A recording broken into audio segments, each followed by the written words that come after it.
قال الله تبارك وتعالى إن الدين عند الله الإسلام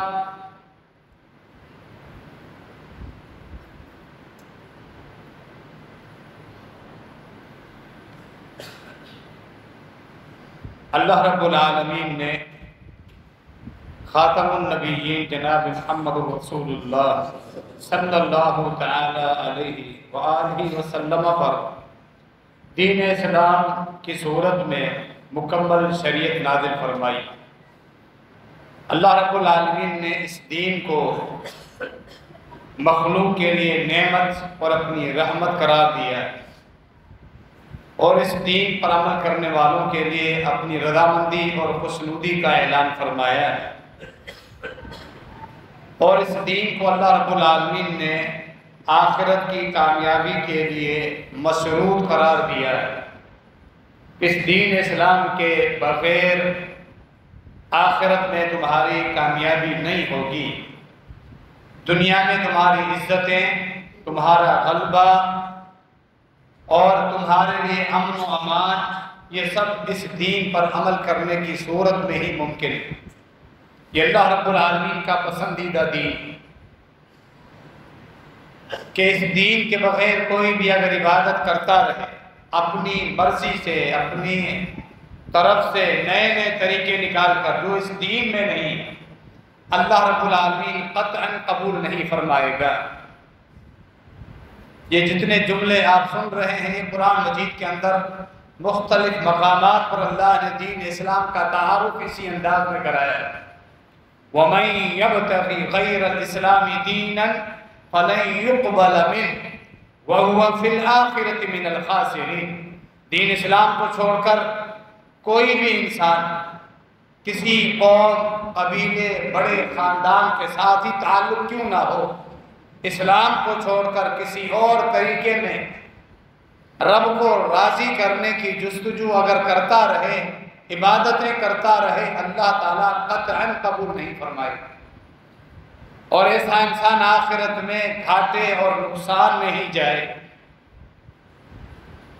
خطبے کی تمہید میں بھی آپ نے یہی آیت سنی، وہ دین جو اللہ کے ہاں مقبول ہے، وہ دین اسلام، جو اللہ رب العالمین نے نبوت کا سلسلہ جس عظیم انسان پر مکمل ہوا، عبداللہ کے بیٹے محمد صلی اللہ تعالی علیہ وآلہ وسلم پر، جن کو اللہ رب العالمین نے ختم نبوت کا تاج پہنایا۔ کائنات میں مخلوق کے لیے جو سب سے بڑا شرف ہے، اللہ نے وہ شرف جس ہستی کو عطا فرمایا۔ اللہ رب العالمین نے اس ہستی پر یہ دین نازل فرمایا۔ یہ دین اللہ رب العالمین نے اس کی حدود مقرر فرمائی، اس کے اندر پابندیاں ہیں، اس کے اندر عبادات ہیں، معاملات ہیں، اس کے اندر رخصتیں بھی ہیں، نرمی بھی ہے، ایک حد تک لچک بھی ہے، اور بعض اہم بنیادی مسائل میں سختی بھی ہے، لیکن یہ ساری چیزیں، حدود اور دین اسلام کے خط و خال، یہ سب ہماری فطرت کے مطابق، انسانی فطرت کے مطابق، کہ اللہ نے ایک ہی آیت میں اپنے پورے دین کا خلاصہ بھی بیان فرمایا۔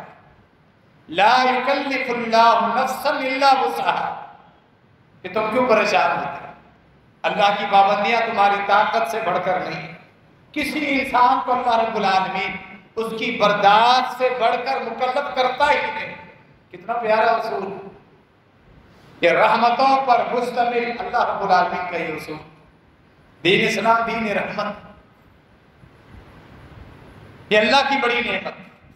مخلوق کو چاہیے، بالخصوص اس آخری امت کو چاہیے، رب العالمین کا کہ اس احسان کا شکر بجانا ہے، شکر کرتے رہیں اللہ کی اس نعمت کا۔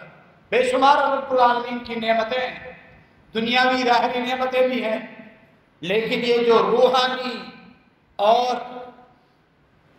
ایمان کی، اسلام کی جو نعمت اللہ رب العالمین نے عطا فرمائی، کہ اہل علم نے یہ بھی کہا کہ اگر صحیح معنی میں جو اس دین پر عمل کرے، عقیدہ توحید اور دین اسلام کے حدود اور بنیادی ارکان اللہ کی توفیق سے مکمل ادا کر رہا ہے، وہ اللہ کا شکر بجا لائے۔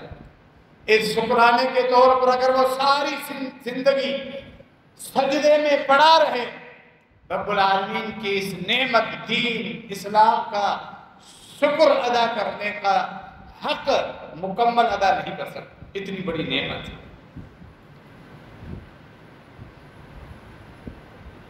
مدنی دور کے آخر میں جب دین مکمل غالب ہوا، مکہ بھی فتح ہو چکا، لوگ ذوق در ذوق دین اسلام میں داخل ہونے لگے۔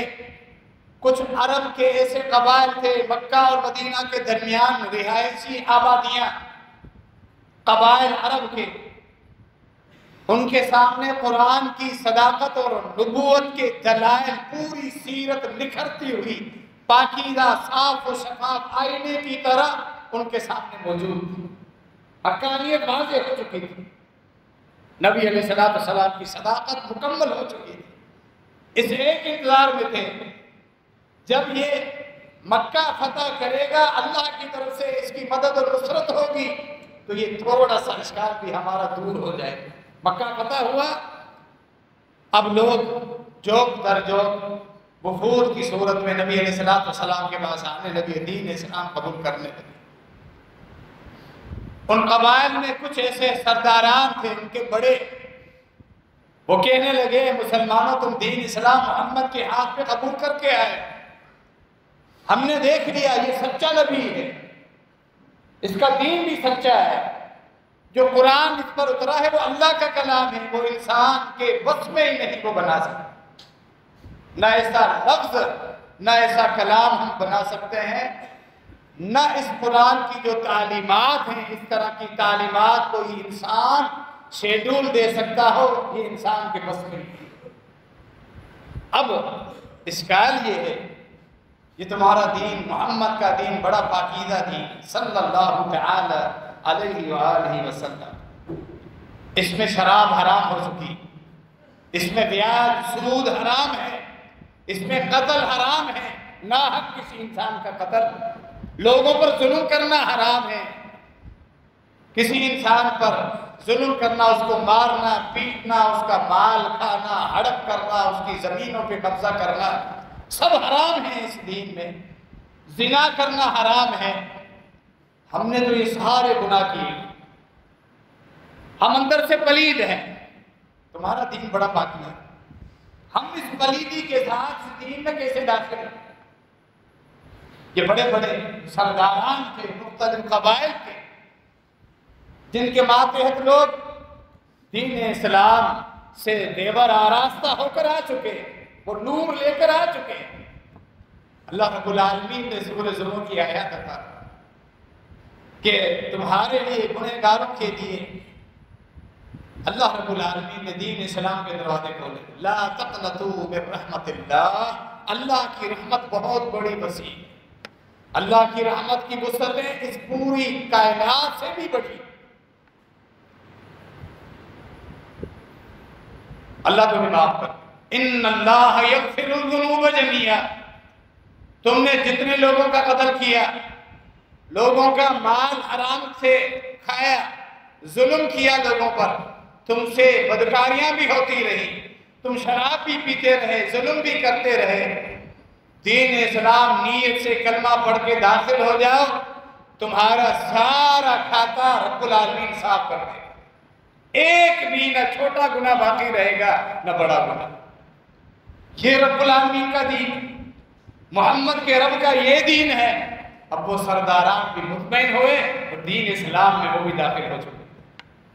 یہ دین رحمت، یہ ہمارا دین جس کی ہم مسلمانوں کو قدر نہیں کہ کتنی بڑی نعمت ہے جو رب العالمین نے ہمیں عطا فرمائی۔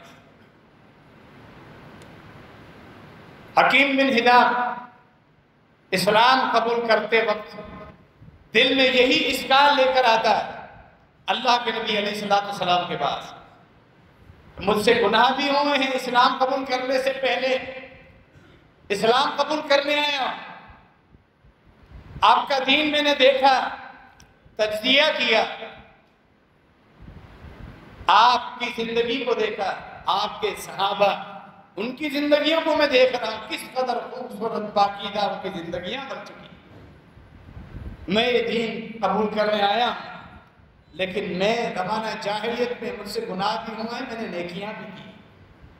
دین ابراہیمی کی کچھ باقیات کا جو علم تھا مجھے، میں نے کئی غلام آزاد کیے، میں نے کئی بیواہوں ان کی مدد کرتا رہا، ان کی ضروریات پوری کرتا رہا، مسکینوں کو کھانا کھلاتا رہا، لوگوں کے قرضے میں نے اتارے، کئی مسائل میں نے ان کی مدد کی۔ کیا وہ میری نیکیاں واپس آ جائیں گی؟ کیا مجھے وہ نیکیاں ملیں گی؟ اور کیا وہ گناہ بھی میرے کھاتے میں ہوں گے؟ صحیح بخاری کی حدیث میں حکیم بن اسلم کا مکالمہ اللہ کے نبی علیہ السلام کے ساتھ جو ہے ہوا، وہ موجود۔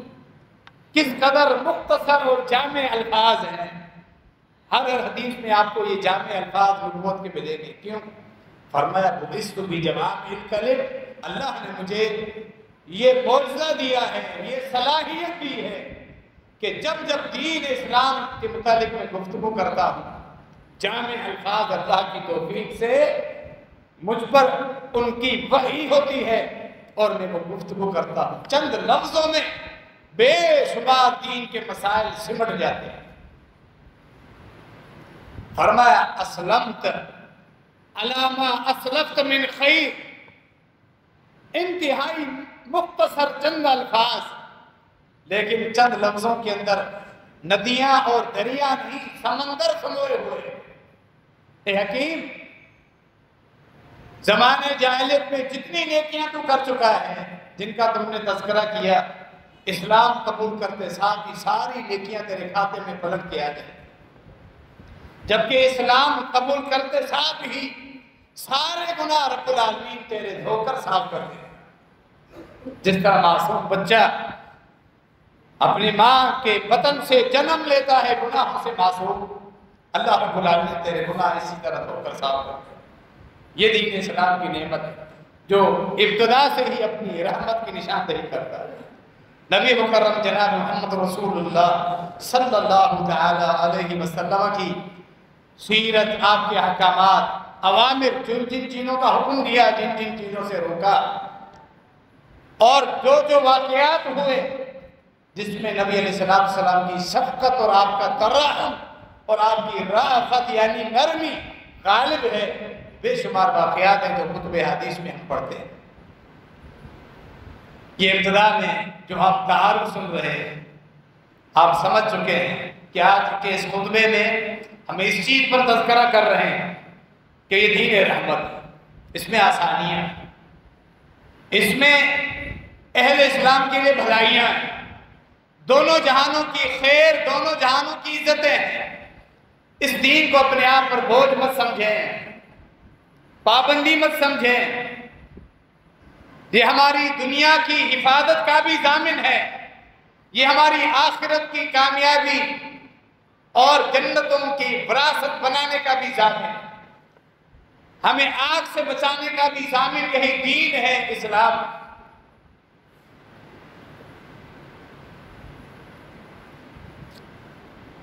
اسامہ بن زید، صحیح بخاری کی حدیث کے اندر معروف واقع ہے، ایک جنگ کے دوران دشمن کے پیچھے بھاگتے ہیں، ایک انصاری ساتھی بھی، دونوں ساتھ ہیں، لڑائی چل رہی ہے، جنگ کے دوران ایک دشمن اپنے لشکر سے نکل کے بھاگنے لگا، اسامہ بن زید تلوار میان سے نکال کے اس کے پیچھے، انصاری صحابی بھی دشمن کے پیچھے، کیونکہ جو اسلام کے خلاف لڑنے کے لیے آئے اس کو قتل کرنا بھی ثواب۔ یہ رکاوٹیں ہیں جو اسلام کو روکنے کے لیے، ان رکاوٹوں کو توڑنا ہے، پہنچنے والی ہے، دونوں کی تلواروں کی زد میں آ چکا ہے، اس نے کلمہ توحید پڑھ لی، لا الہ الا اللہ۔ اسامہ بن زید جذبات میں مغلوب تھے، وہ انصاری صحابی سمجھدار، بڑی عمر کے تھے، اسامہ بن زید نوجوان چھوٹی عمر کے صحابہ کرام میں ان کا شمار ہوتا ہے، اور یہ وہ ہیں زید بن حارثہ جو اللہ کے نبی علیہ السلام کو محبوب تھے، منہ بولا بیٹا بنایا تھا اسلام اور نبوت سے پہلے۔ سورۃ الاحزاب کی آیات اتری، اللہ نے پھر یہ اصول ختم کر دیا کہ منہ بولا بیٹا حقیقی بیٹا ہے۔ محبت بڑی تھی پورے خاندان کے ساتھ۔ اسامہ کے ساتھ اپنے بیٹے حسن اور اسامہ دونوں کو ایک ساتھ اپنے پاس بٹھاتے تھے۔ اسامہ بن زید نے کلمہ سنا لیکن پھر بھی تلوار چلا قتل کر دیا اسے۔ وہ انصاری صاحب بھی رک گیا، اس کا کلمہ سن کے، کس نے کلمہ پڑھ لیا، اسلام میں داخل ہو گیا، اس کا خون ہمارے اوپر حرام ہے۔ کہ اسلام کا مطلب، جنگ کا مطلب، جہاد کا مطلب کہ لوگ دین میں آ جائیں، انہیں قتل کرنا مطلوب نہیں ہے۔ امام ابن حجر رحمہ اللہ اسی طرح کے واقعات میں مسند احمد، دارقطنی، مصنف ابن ابی شیبہ وغیرہ کے حوالے سے نبی علیہ السلام کے الفاظ لاتے ہیں۔ جب یہ واقعات ہوتے فرمایا نبی علیہ السلام نے، ایک کافر کا اسلام قبول کرنا مجھے 1000 کافروں کے قتل کرنے سے زیادہ محبوب۔ ایک طرف تم 1000 لوگوں کو قتل کر دو، مجھے اس پر اتنی خوشی نہیں، ایک طرح کا افسوس ہے، انہیں تو رکاوٹ دور کرنے کے لیے تلوار چلائی جاتی، کاش کہ وہ اسلام قبول کر لے۔ ان سب کے مقابلے میں ایک کافر دین اسلام میں داخل ہو جائے، مجھے اس پر زیادہ خوشی ہے۔ اسامہ بن زید نے اپنی تلوار چلائی، اسے قتل کر دیا۔ جنگ ختم ہوئی، اللہ کے نبی علیہ السلام کو یہ واقعہ بتایا گیا۔ جنگ کے دوران ایک دشمن نے کلمہ پڑھا، اسامہ نے اسے کلمہ پڑھنے کے بعد قتل کر دیا۔ پیشی ہوئی، اسامہ دربار نبوت میں بلایا جاتا ہے، اسامہ قتلتہ بعد ان قال لا الہ الا اللہ، اس آدمی کو تم نے قتل کر دیا، تم نے سنا اس نے لا الہ الا اللہ پڑھا، پشیمان، ندامت۔ جی ہاں اللہ کے رسول اب اپنی پشیمانی، ندامت چھپانے کے لیے کہنے لگے، وہ تو موت کے ڈر سے پڑھ رہا ہے، مزید غصے ہوتے ہیں۔ اللہ کے نبی علیہ السلام غصہ بڑھ جاتا ہے، کیا تم نے اشققت قلبہ، اس نے موت کے ڈر سے کلمہ پڑھا تھا، تجھے کیسے پتہ چلا؟ کیا تو اس کے اندر جھانک رہا تھا؟ یہ تو رب کا معاملہ ہے، کوئی آدمی کلمہ زبان سے پڑھ رہا ہے یا دل سے پڑھ رہا ہے۔ دنیا میں ہمارے لیے معاملہ یہ ہے، جو کلمہ پڑھ رہا ہے وہ مسلمان، دل سے نہیں پڑھ رہا، یہ آخرت میں اللہ ان کا محاسبہ کرے گا۔ دلوں کا محاسبہ لوگ دنیا میں نہیں کریں گے، یہ رب آخرت میں کرے گا، جو دلوں کے وسوسوں اور خیالات سے بھی واقف، بار بار دہراتے ہیں۔ تم نے کلمہ پڑھنے کے بعد اس کو قتل کر دیا، کلمہ پڑھنے کے بعد اس کو قتل کر دیا۔ اسامہ کہتے ہیں اتنی خفت مجھے محسوس ہوئی اپنے آپ پر، اتنی ندامت، اس قدر مجھے تکلیف ہوئی اپنے ہی فعل پہ، میں سوچتا رہا کاش ما اسلمت قبل ذلک، کہ میں اس سے پہلے اسلام قبول نہ کرتا، اتنا بڑا گناہ مجھ سے ہو گیا، میں اس کے بعد اگر اسلام قبول کرتا تو اسلام ایسی بڑی نعمت ہے کہ میرا یہ گناہ دھل جاتا۔ اب مجھے ندامت ہے، پتہ نہیں آخرت میں پھر میرا محاسبہ نہ ہو، کیونکہ اسلام ایک ایسی نعمت ہے، کاش اس غلطی کے بعد میں اسلام قبول کرتا، میرا یہ گناہ دھل جائے۔ اسلام کی نعمت اور نبی علیہ السلام کی یہ ڈانٹ اور سختی یہ پوری امت کے لیے واضح ہے کہ نبی علیہ السلام دین رحمت لے کر آئے تھے۔ لوگوں کو محض قتل کرنا مقصود نہیں تھا، انہیں دین اسلام، دین رحمت میں داخل کرنا مقصود تھا۔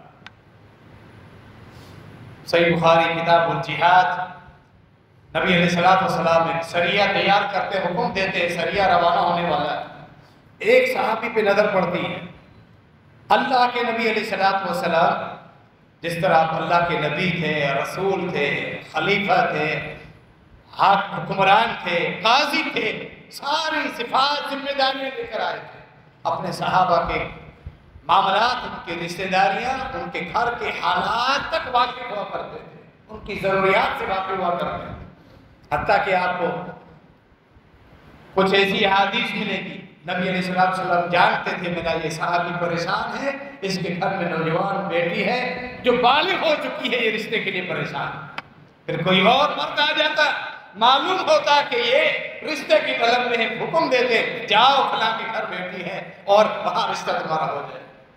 ابو داؤد میں ہم ایسی کئی حدیث پڑھتے ہیں۔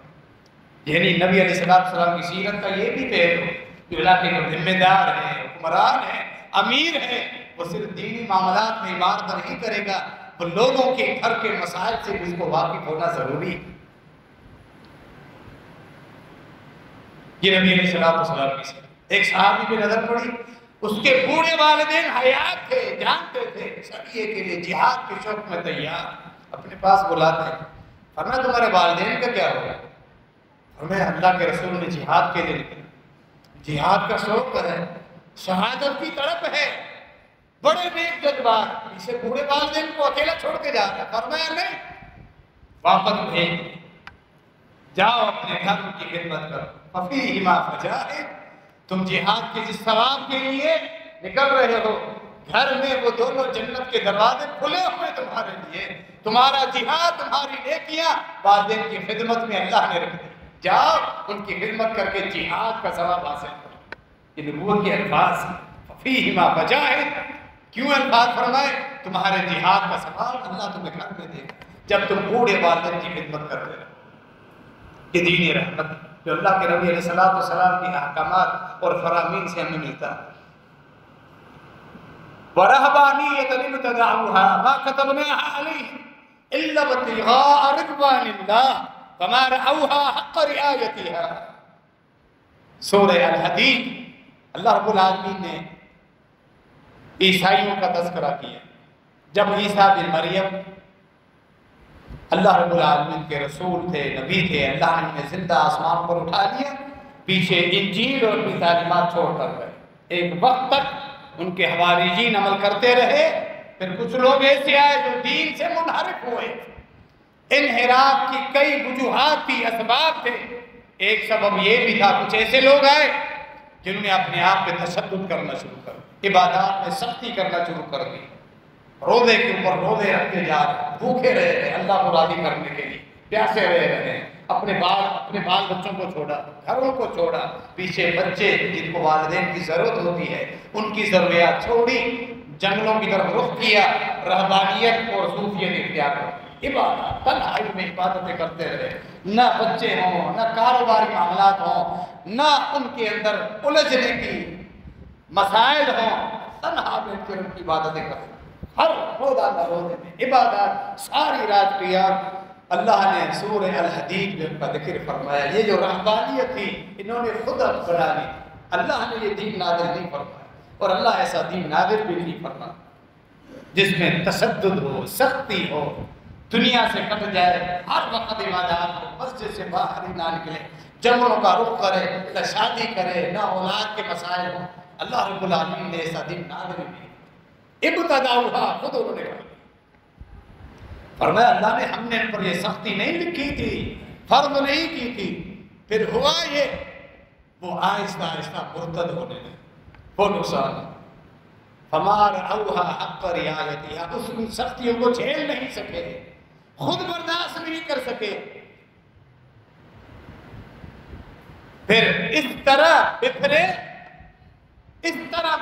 اور اکھڑے اور متزلزل ہوئے، پھسل گئے، حتیٰ کہ جو اصل دین تھا اس کا بھی انکار کر، پھر ان سخت ساری رات عبادت، روزانہ کے روزے، کھانے پینے میں تکلیف، جنگل کے درختوں کے پتے کھانا، یہ سختی برداشت نہیں ہوئی، اس طرح پھسلے، فما رأوہا حق رعایتہا۔ عیسیٰ علیہ السلام کے جو دین کے باقیات تھے، جو بنیادی فرائض تھے، ان فرائض کا بھی انکار کر، مکمل آزاد ہونے لگے، عیاشیاں کرنے لگے، اور بدمست گھوڑوں کی طرح، بے لگام گھوڑوں کی طرح آزاد۔ جب اللہ رب العالمین نے دین نازل فرمایا ہے، دین کا جو شیڈول اللہ نے دیا ہے، جو حدود رب العالمین نے دی ہے، ہم سب کے لیے عافیت اور ہم سب کے لیے کامیابی رب العالمین کے نازل کردہ حدود میں ہے، دین میں ہے، اپنی طرف سے خود ساختہ مسائل میں تشدد میں قتل نہیں۔ اللہ رب العالمین ہمیں اس عظیم نعمت کی قدر کرنے کی توفیق عطا فرمائے، صحیح دین پر عمل کرنے کی توفیق عطا فرمائے، آمین۔ وما علینا الا البلاغ۔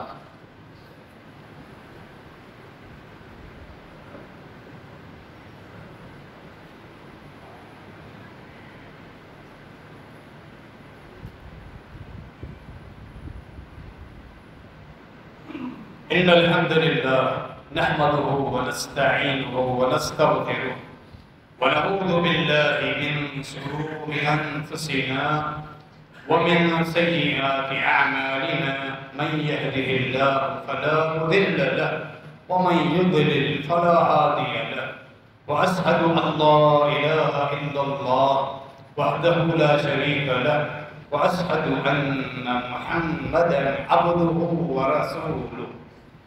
صحیح بخاری کے اندر ایک حدیث ہم پڑھتے ہیں، اللہ کے نبی خاتم النبیین جناب محمد رسول اللہ صلی اللہ علیہ وآلہ وسلم اپنے گھر تشریف فرماتے ہیں، تشریف لاتے ہیں اپنی گھر والی ام المومنین سیدہ عائشہ رضی اللہ عنہ کے پاس. ایک خاتون پہلے بیٹھی ہوئی، جب نبی علیہ السلام گھر میں داخل ہوتے ہیں وہ خاتون اٹھ کے چلی جاتی، پوچھتے ہیں عائشہ رضی اللہ عنہ سے یہ کون تھی خاتون؟ عائشہ رضی اللہ عنہ بتایا کہ انصاری خاتون ہے، بڑی عبادات کرتی رہتی، بڑا حصہ رات کو تہجد میں گزارتی ہے، کثرت سے نفلی روزے رکھتی رہتی ہے، دن کے وقت نوافل پڑھتی رہتی ہے وغیرہ وغیرہ. یعنی عائشہ رضی اللہ عنہ ابھی وہ بیان نہیں کر رہی تھی خاتون کے متعلق، فرمایا واہ عائشہ رضی اللہ بس تیرا کافی علیکم ما تطیق. یہ جو تم تعریف کر رہے ہو نبی علیہ السلام صاحب کو پسند نہیں ہے، کیونکہ دین میں جو سختی ہے، تشدد ہے، اپنے آپ کو باؤنڈ کرنا، کثرت کے ساتھ نوافل پڑھنا، میں وہ دین نہیں لے گیا کہ فرائض کے ساتھ نوافل کا اتنا اہتمام کرو کہ اپنے آپ کو تھکا دو.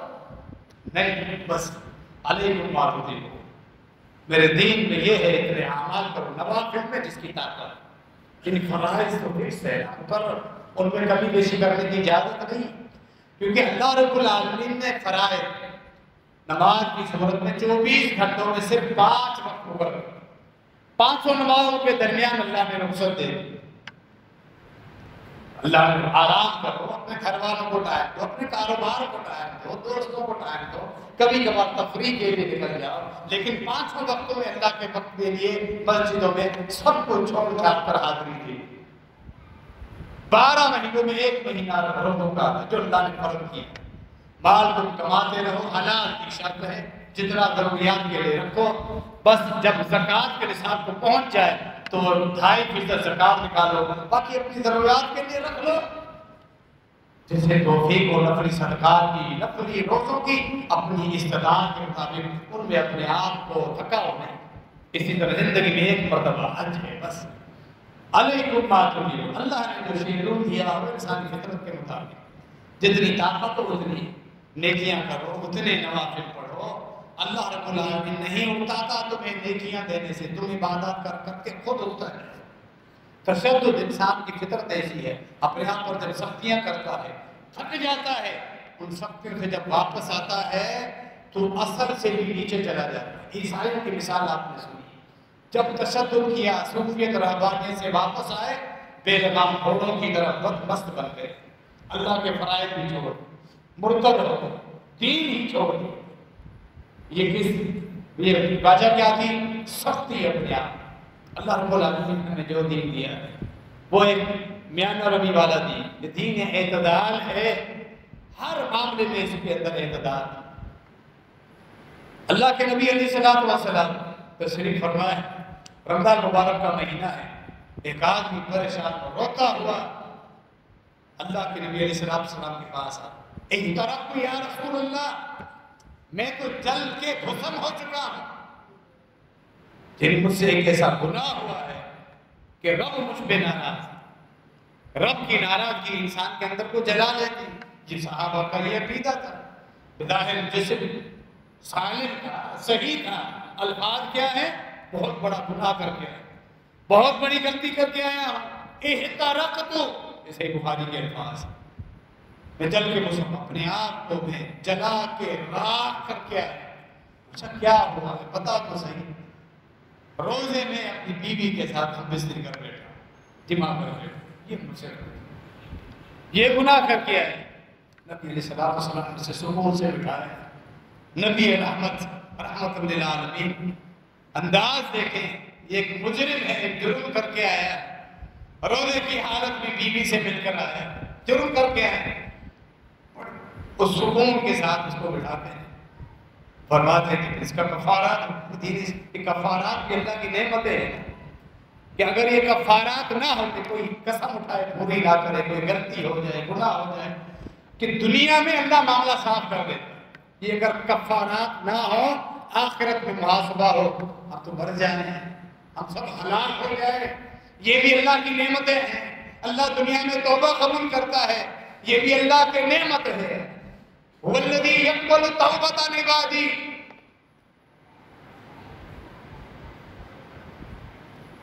سورہ اللہ نے اس بات کو اپنی نعمت قرار دیا ہے کہ میرے بندو میں نے تم پر یہ احسان کیا ہے، تم گناہ کرتے ہو، میں دنیا میں ہی تمہاری توبہ قبول کرتا ہوں، اگر توبہ کے دروازے نہ کھلتے، ہر گناہ کا حساب آخرت میں ہوتا، تم سب ہلاک ہو جائے۔ هو الذی یقبل التوبۃ عن عبادہ، کہ اللہ نے اس کو نعمت قرار دیا، میں تمہاری توبہ، گناہ سے توبہ دنیا میں ہی قبول کر لیتا ہوں۔ فرمایا کا کفارہ، کہتا ہے غریب ہوں اللہ کے رسول، تیری طاقت نہیں، کفارہ کیا ہے؟ اے غلام آزاد کرو۔ فرمایا نہیں، غلام کسی غلام کا مالک نہیں، پھر 60 روزے لگاتار، طاقت نہیں، استطاعت نہیں ہے، 60 روزے لگاتار نہیں رکھ سکتا، اس ایک مہینے میں برداشت نہیں ہوا اور روزہ توڑ کے بیوی سے مل کے آیا ہے، 60 روزے لگاتار نہیں رکھ سکتا، نرمی دیتے، ڈانٹ دیتے، گناہ کر کے آیا اور بولتے ہو 60 روزے بھی نہیں رکھ سکو، جاؤ چلو، نہیں، آپ سب کے اوپر آپشن دیتے جا رہے ہیں۔ اللہ کے نبی علیہ السلام کا دین یہ ہے، اس میں رحمتیں آپ کو ملے گی، شفقت آپ کو ملے گی۔ فرمایا 60 مسکینوں کو کھانا ہی کھلاؤ، فرمایا اس کی بھی طاقت نہیں، 60 مسکینوں کو کھانا کھلائے، طاقت، خود مسکین ہو اللہ کے رسول، 60 مسکینوں میں کہاں سے کھانا کھلاؤ؟ کبھی ایک وقت کی روٹی مل جاتی ہے، خود کھاتا ہوں، بچوں کو کھلاتا ہوں، کبھی وہ نہیں ملتی، زندگی ایسے گزرتی، غربت۔ نبی علیہ السلام پھر خاموش ہو گئے، اتنی دیر میں بیت المال کے لیے کوئی کھجور کا ٹوکرا دے کر جاتا ہے، وہ بیٹھا ہوا تھا خاموش۔ اللہ کے نبی علیہ السلام نے پھر پوچھا، یہاں ایک مزاح کا بھی انداز ہے، فرمایا وہ کہاں ہے جو جل گیا تھا؟ عین الذی احترق، جو بولنا تھا کہ جل کے راکھ ہو گیا، صحابہ نے اس کو آگے بھیج دیا، اللہ کے رسول یہ رہا، فرمایا یہ لوگ اب بدل بھی خود کر رہے ہیں کہ جاؤ، گناہ کر کے آیا ہے، جرم کر کے آیا ہے، اللہ کی ایک شرعی حد توڑ کے آیا ہے، پتہ ہے آپ کو اس لیے کیا چیز، کاش کیا وہ چیز ان واقعات سے سمجھے، احساس جو ہمارے اندر نہیں، اس انسان کو اللہ کے پیغمبر صلی اللہ علیہ وسلم کے صحابی کو احساس تھا میں غلط کر کے آیا، آج ہمارے اندر یہ احساس ہی، اللہ رب العالمین راضی ہو جاتا ہے، رب کے نبی بھی رسول بھی راضی ہو جاتے تھے کہ بندوں کو احساس تو ہو کہ انہوں نے گناہ کیا، وہ یہ احساس لے کر آیا کہ مجرم ہوں، بس جس نے 100 لوگوں کو قتل کیا تھا اس کے بعد بھی تو احساس تھا، اور کیا تھا، ایک انسان کا قاتل،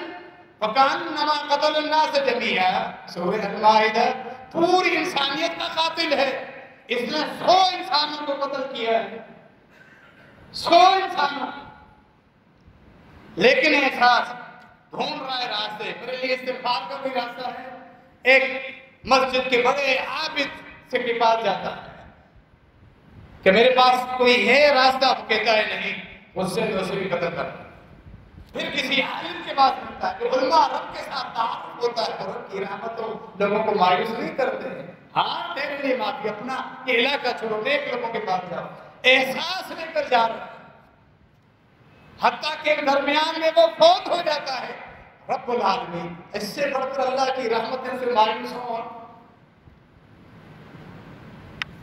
زمین کو حکم دیتا ہے جس علاقے کی طرف جا رہا ہے اس علاقے کی زمین سکڑ کے اس کو اپنے قریب کر دیتی ہے اور اللہ اس کو بخش دیتا ہے، احساس تھا، یہ جو گناہ رمضان میں غلطی کر کے آیا ہے، احساس، ہم گناہ بھی کریں، تعمیرات بھی کریں، سود کو کہتے ہیں کہ ہم منافع لے رہے ہیں، کاروبار میں بھی تو منافع ہے، سود کھاتے رہیں گے ہمارے لیے حلال ہے، نماز نہ پڑھیں گے کو دیکھا جائے گا، کوئی مسئلہ نہیں، فرائض ہے، رب راضی ہو جائے بس۔ رب تو دلوں کو دیکھتا ہے، نمازوں کو تھوڑی دیکھتا ہے۔ داڑھی کے بارے میں بات کرو، کہیں کہ دین اسلام میں داڑھی ہے، داڑھی میں اسلام تھوڑی ہے۔ ہماری حالت تو یہ ہے،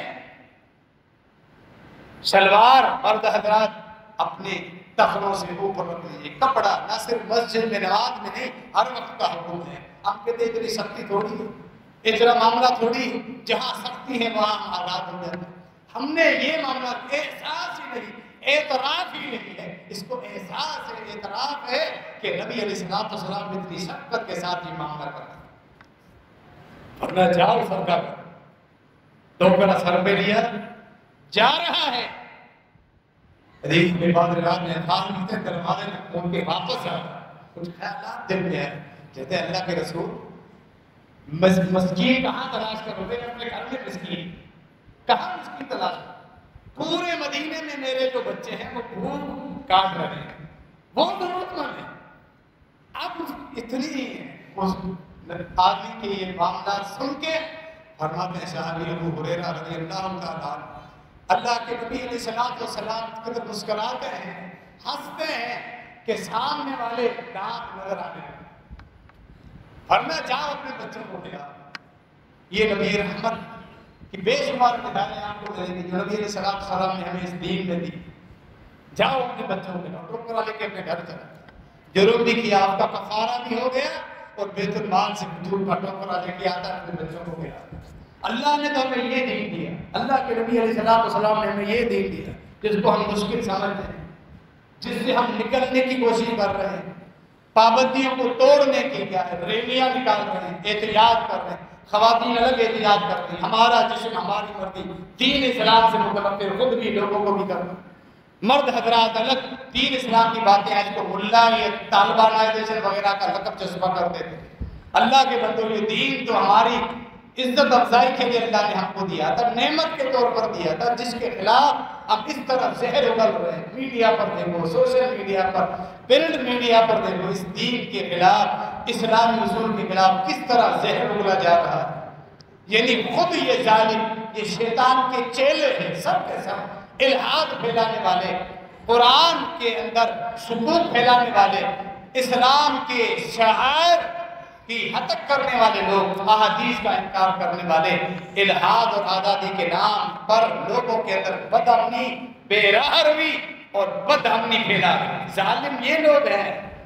اسلام کے دعویدار، اسلام پر عمل کرنے والے اہل علم جو لوگوں کو اللہ کے دین اور توحید اور عبادات کی طرف بلاتے ہیں، وہی آپ کے خیر خواہ ہیں، وہی آپ کے خیر خواہ۔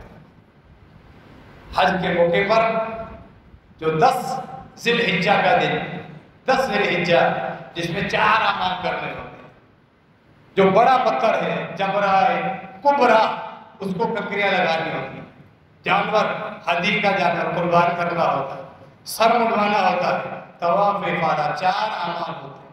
نبی علیہ السلام اس بڑے پتھر پر خود کھڑے ہو کر کنکریاں پھینک رہے تھے، اللہ اکبر اللہ اکبر۔ کئی سائل آئے اللہ کے رسول، میں نے ابھی کنکریاں نہیں لگائی، سر منڈوا دیا۔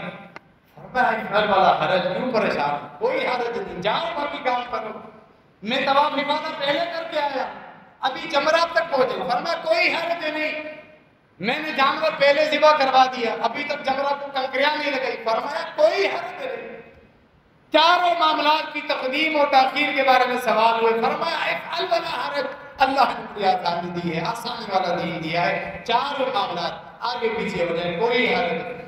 کئی مثالیں ہم کو ملیں جو دین رحمت اللہ رب العالمین نے عطا فرمایا۔ اس دین میں رمضان مبارک کا مہینہ بھی آتا ہے، اس دین میں ذی الحجہ کے یہ 10 دن بھی آتے ہیں۔ چند دنوں کے بعد ذی الحجہ کا چاند ظاہر ہوگا، جو پورے سال میں یہ 10 دن عبادات میں سب سے افضل ترین ہے۔ آئندہ خطبہ انشاءاللہ اس موضوع پر آپ فصل سنیں گے کہ ذی الحجہ کے یہ 10 دن کس طرح ہم نے عبادات کرنی ہے، یہ اہم دن کیسے ہے۔ فرمایا نبی علیہ السلام نے کہ تم اپنے اعمال کی بنا پر نجات نہیں پاؤ گے جب تک رب کی رحمت تمہیں ڈھانپ نہ لے۔ خود فرمایا میں بھی اپنی رب کی رحمتوں کا محتاج ہوں۔ پھر فرمایا عمل اس لیے ہم کرتے ہیں ہم رب کی رحمتوں کے مستحق ہو سکتے. یہ تو رب کو راضی کرنے کا ذریعہ ہے، جنت کا سودا نہیں ہے.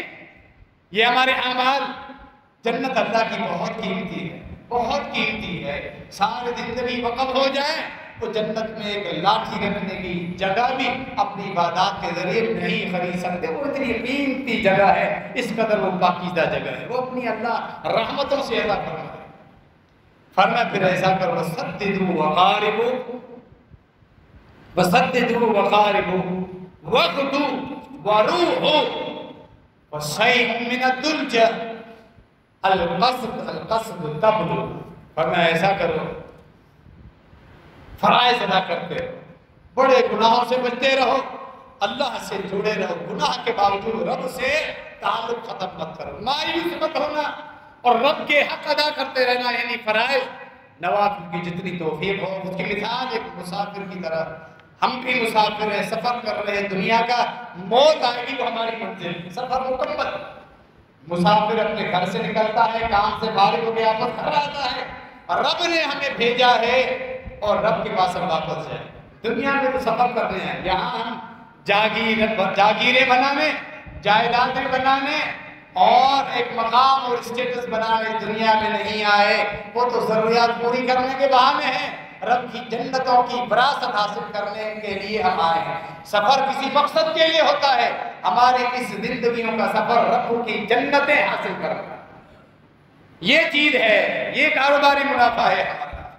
فرمایا مسافر کی طرح، مسافر جب سفر کرتا ہے، سخت دھوپ آتی ہے، آرام کرتا ہے، درخت کی چھاؤں میں چلا جاتا ہے، پھر شام کے وقت پھر سفر کرتا ہے، صبح کی ٹھنڈ میں پھر سفر کرتا ہے، رات کی ابتدا میں سو جاتا ہے، آخر حصے میں اٹھ کر پھر سفر کرتا ہے. اس طرح آہستہ آہستہ یکدم لگاتار سفر کرتا رہے، تھک کر گر جائے گا، مر جائے گا، ہلاک ہو جائے گا.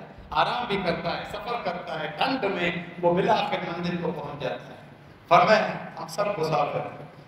جب اللہ تمہیں توفیق دے، اللہ کے فرائض و آپ نے سننا، وہ تو مقرر ہے، ان میں کمی بیشی کا اختیار ہے. نوافل میں جب رمضان آتا ہے، جب ذی الحجہ کے ایسے دن آ جائیں تو کمر کس لیا کرو.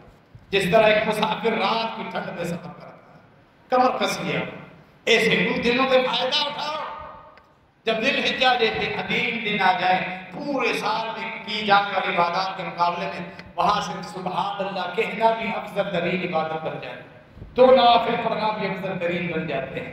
نفلی روزوں کی طاقت ان 10 دنوں میں نبی علیہ السلام نے 9 کے 9 نفلی روزے رکھے.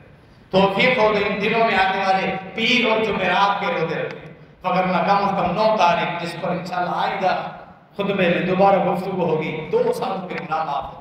یہ اس مسافر کی طرح جو ٹھنڈ کا فائدہ اٹھاتا ہے، اس طرح فائدہ اللہ نے مالی وسعت دی ہے، مال بچت میں آ گیا حلال کا، صدقہ کرے.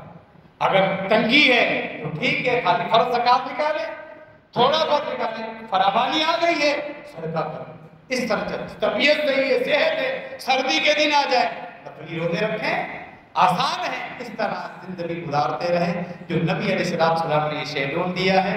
اللہ رب العالمین یہ ذی الحجہ کے جو 10 دن آ رہے ہیں ان میں بھرپور عبادت کرنے کی توفیق عطا فرمائے، اور اللہ رب العالمین میں کی جانے والی عبادات بھی ہماری قبول فرمائے. درس قرآن حدیث آج بعد نماز مغرب محمدی مسجد اہل حدیث پیرڈ آباد میں محترم فضیلت الشیخ مولانا محمد خان فریدی صاحب ناہید جمیعت اہل حدیث کاشی ڈی بلو میں بات کر، اسی طرح فضیلت الشیخ